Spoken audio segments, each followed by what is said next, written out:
2 सुक्या खोबऱ्याच्या वाट्या भाजून घेऊया आणि 1 ओल्या खोबऱ्याची वाटी भाजून घेऊया. त्यानंतर कांदे भाजून घेतले. कांदे, लसूण आणि खोबरं एका ताटात काढून घेतलं आणि त्याच्यामध्ये गरम मसाला टाकला घरगुती.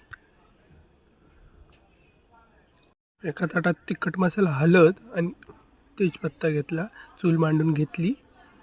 चुलीत आग पेटवली. आग पेटवून त्याच्यावर टोप ठेवला. टोप ठेवून त्याच्यात तेल ओतलेला. त्याच्यानंतर त्याच्यात तेजपत्ता टाकला. तो भाजून घेतला. त्याच्यानंतर त्याच्यामध्ये आलं लसूण पेस्ट टाकली. ती जरा फ्राय करून घेतली. त्याच्यानंतर तिखट मसाला, हळद टाकली आणि जो मिक्सरला लावलेला मसाला तो टाकला. त्यानंतर तो मसाला भाजून घेतला चांगला.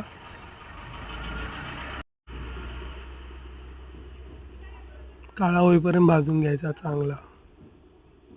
मसाला भाजल्यानंतर त्याच्यामध्ये चिकन टाकायचं आणि ते चांगलं परतून घ्यायचं. थोडं नंतर पाणी टाकायचं 10 मिनिटानंतर. ते तयार होतं. तयार झाल्यावरती यात तुमच्यासमोर ही आपली घरगुती डिश तयार झाली. चिकन आणि वडे.